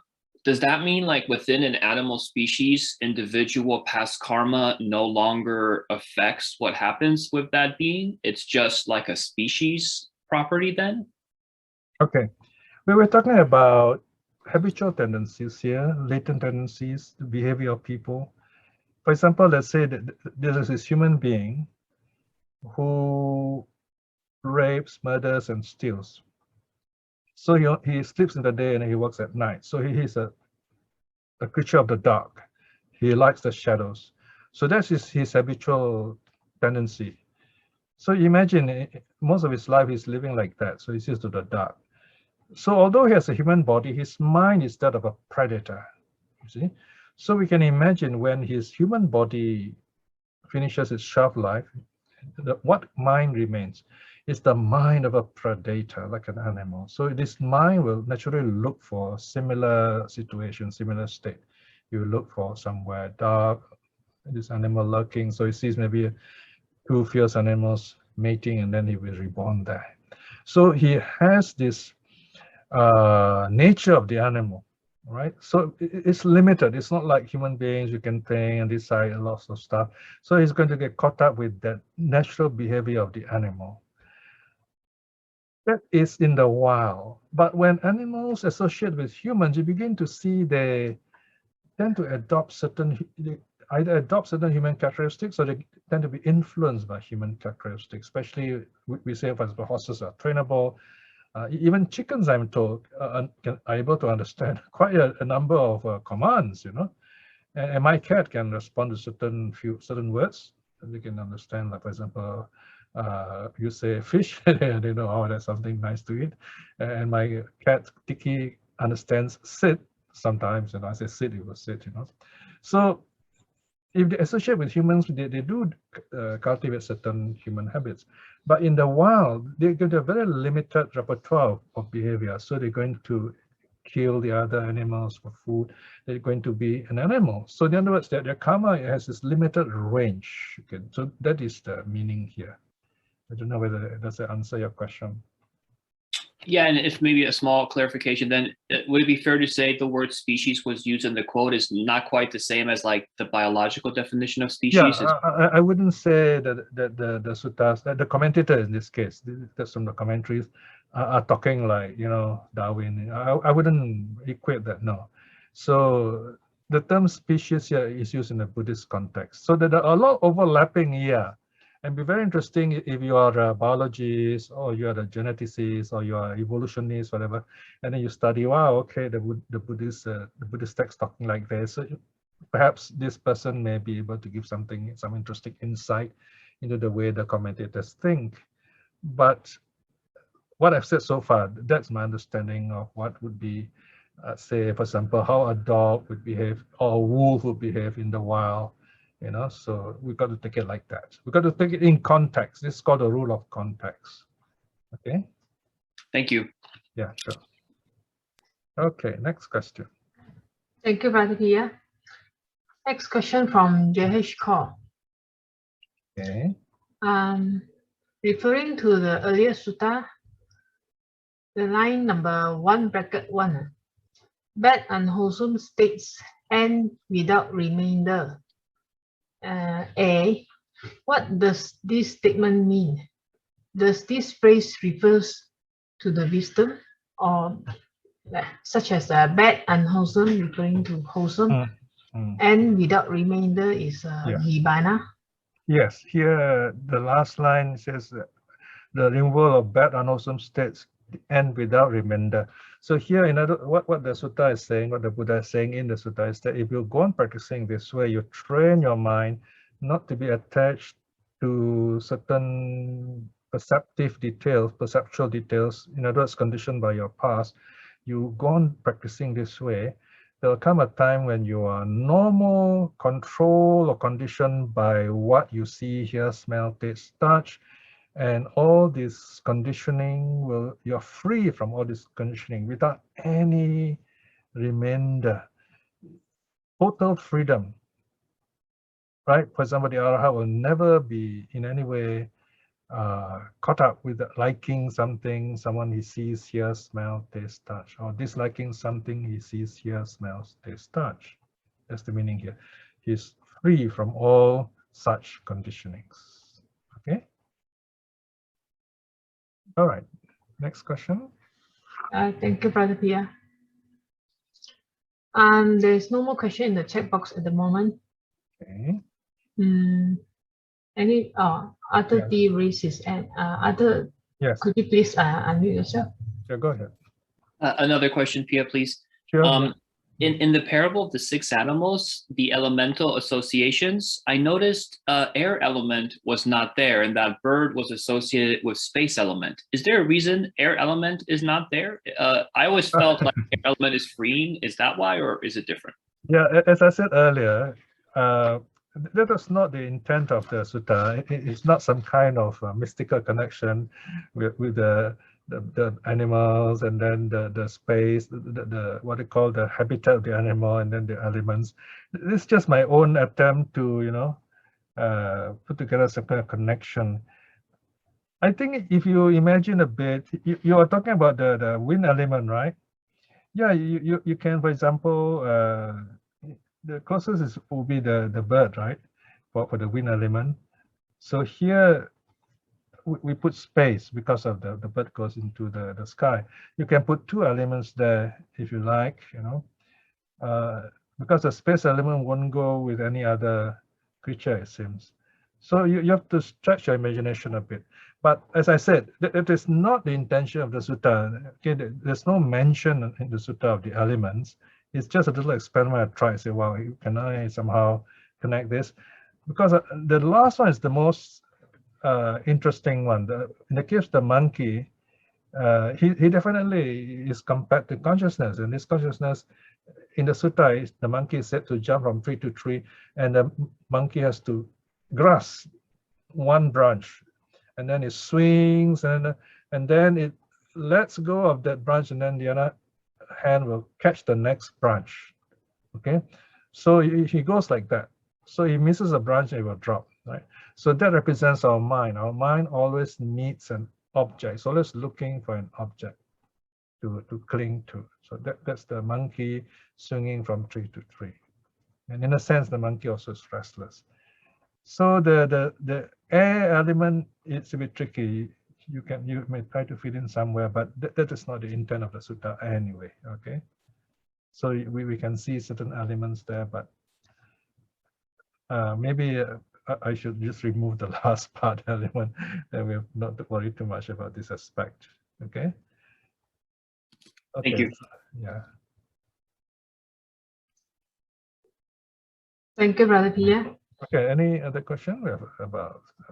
So far, not yet. There's no question in the chat box. So now, as I said, for next year, so you can give us some suggestions through Telegram, and if any interesting topics you have, like Arthur suggested the Karana Metta Sutta, and I have a feeling the Metta Sutta itself may last quite the whole session, in fact, you know, if we talk a lot about it. Yeah. So I notice that sometimes I tend to give a lot of information, so that would take the whole session actually. You can even go to 2-3 hours sometimes, right? So that's one sutta, Karaniya Metta Sutta. So if you have other suttas in mind, you can suggest. Okay, so give me some time to prepare ahead and then revise the notes for you, so you get the latest updates. The sutta teaching will continue. You make my life meaningful also, teaching you suttas, sharing with you all the wonderful things I have you know, discovered in the suttas. You can imagine me like a little boy who have all these wonderful toys, is so happy with them, and say, wow, I want to share this with other boys and girls. Okay, and you are those other boys and girls to be happy with this wonderful Dharma toys that we have that bring us joy and happiness, childlike joy and happiness, right? So after, you know, 40 over years of studying the suttas are so clear now, and I'm so happy doing them. And it's only fair, you know, I share this with you so that you can notice all these wonderful things in the Buddha's teaching, right? Because it's not just books and notes, they actually change our lives. It's possible to do that. Depends on how you look at it. Yeah. Any other questions in time? Yeah, Sister Ratna raised her hand. Okay. Piya, I Yeah. was thinking of asking you a question on Mara. Okay. Okay, Mara, is it a real being or is it just a psychological thing? Yeah, I've not yet written this essay on Mara. It's coming probably next year, I think. It's going to be a very interesting essay. I'm using a bit of logic, starting with a bit of logical analysis first. Now, if you have someone like the Buddha, who is the most highly evolved of species with a mind, okay, human in this case, we can logically say there would be a being who is the opposite of the Buddha, kind of like anti-Buddha, right? All those that the Buddha is not. Of course, it's going to be very difficult to imagine such a person, right? So you got to understand the nature of myth, yeah, Buddhist mythology. In every culture, you have the mythology of good and bad. You have good represented by someone or something, and there's bad represented by someone or something. It's always this idea, right?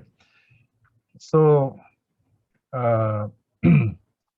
Mara is not that bad if you compare with all the bad characters in religion, but he's bad enough in the sense that he's there to confuse us. He's there to mislead us. He's there to draw us into all the things that won't really help us in the world. Okay? And you notice there's so many things in the world that can distract us. We think they're very nice at first, but in the end, you find we are not really happy with it. Okay?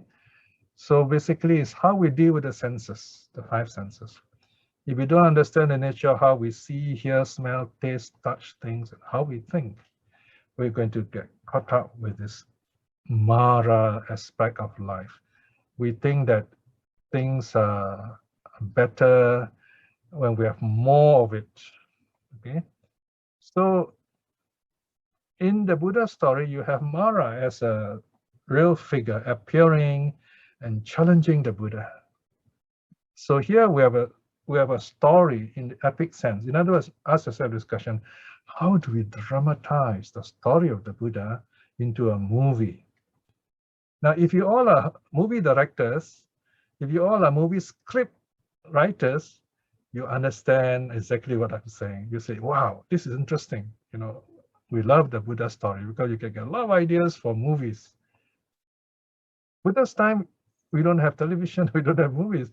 So they have to dramatize the Buddha's life by telling such stories. So they tell such stories to hold the attention of the audience. So of course the audience know these are not really, you know, in a human sense. Of course there is a sense of fear of Mara, because what if Mara was real? What if, you see, that's the idea. But you notice in all cultures, they have this what if idea, but they don't really believe that he's next door to you. He's going to appear to you unless you have lots of mental issues. And you say, oh yeah, I saw Mara, you know, or I had a dream of Mara, see. But today we got to balance all these ideas with science, with psychology. Then you begin to understand what the Buddha is talking here.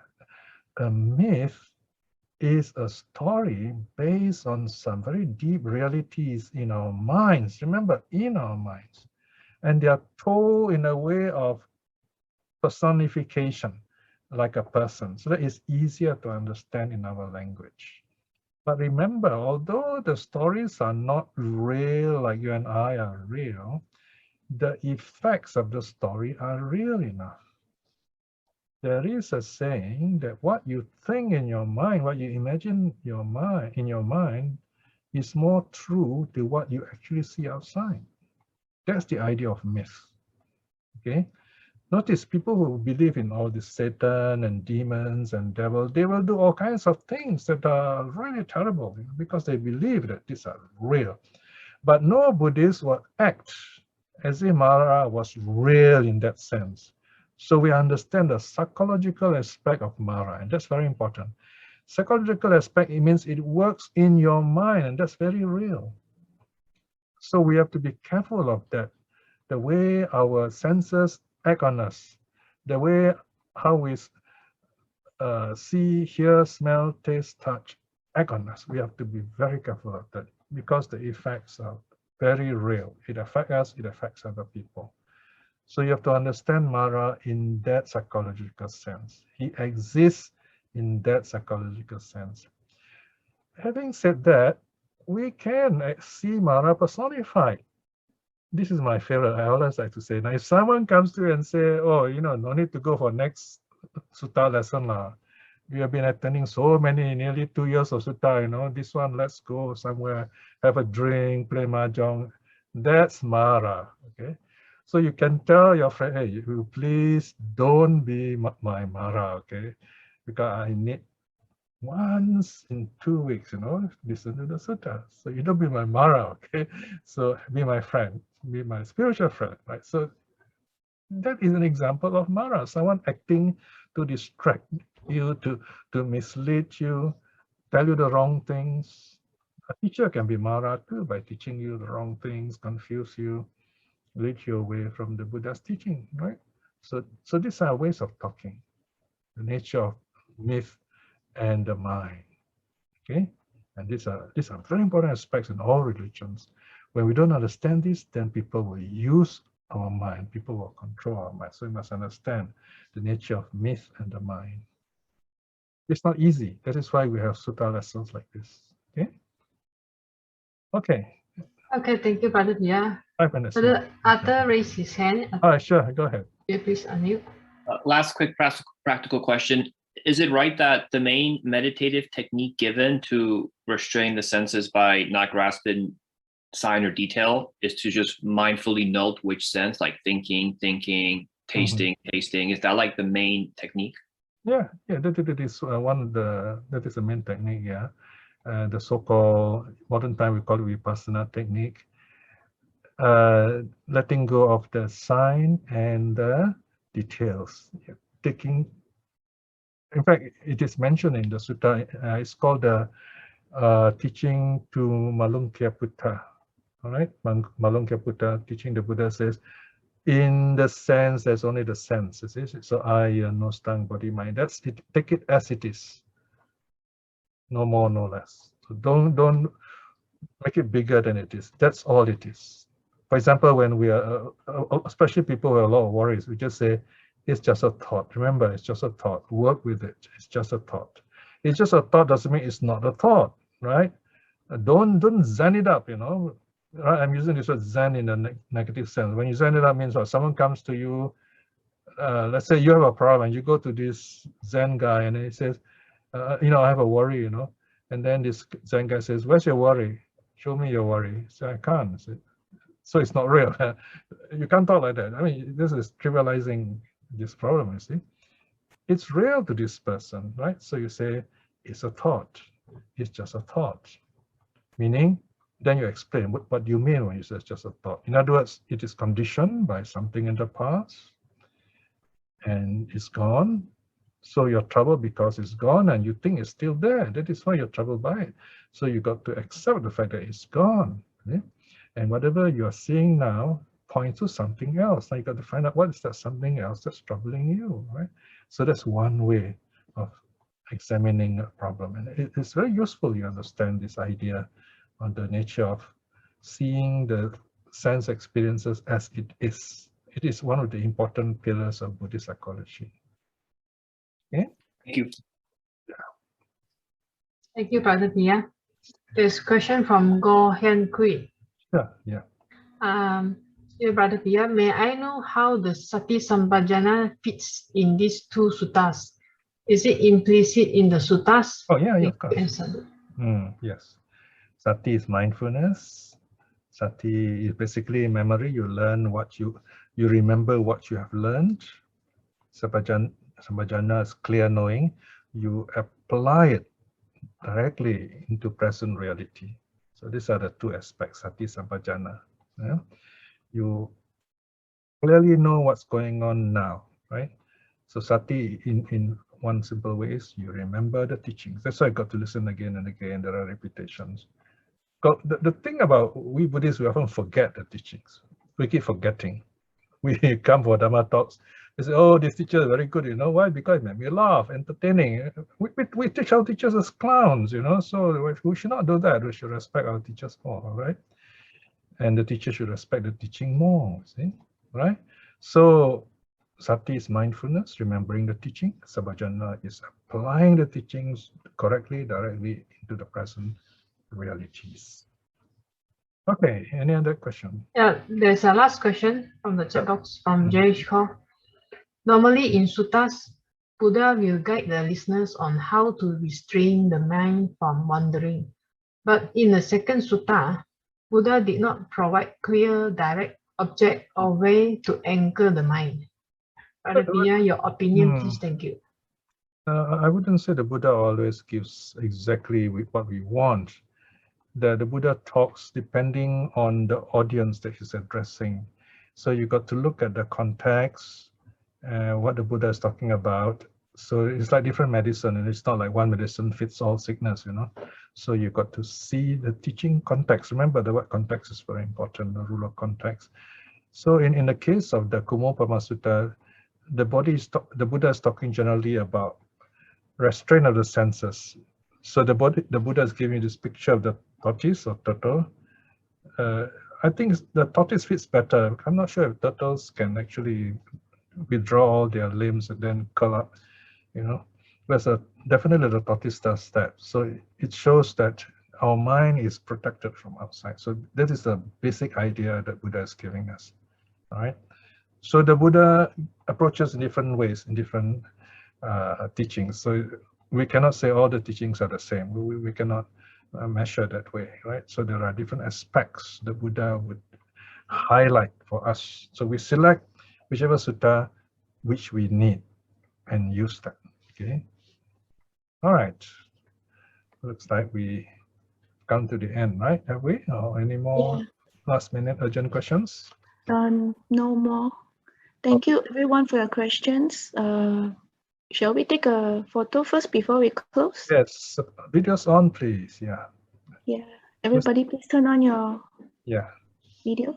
Yes. Nice Yes, please. smile. I Huh? want to see your beautiful face. Yes.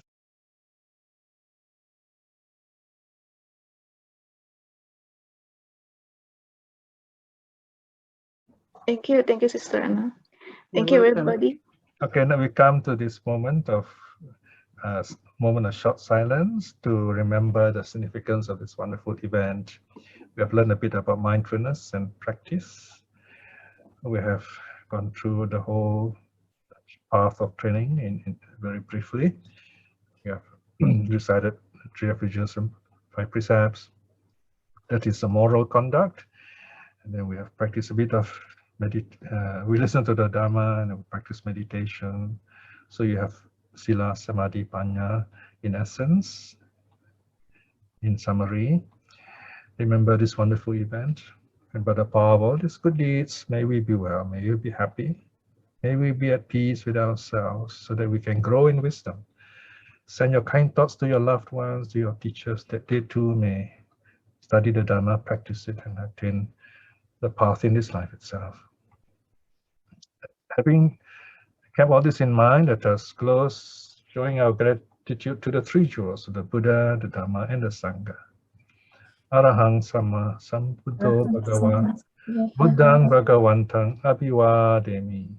Buddhang Swakato Bhagavata Dhammo Dhammang Namasami. Buddhang Supatipanno Bhagavato Savaka Sangho Sanghang Namami. Buddhang Sadhu, sadhu, sadhu. Okay, so this is the time to say our goodbyes once again, so that we will meet again.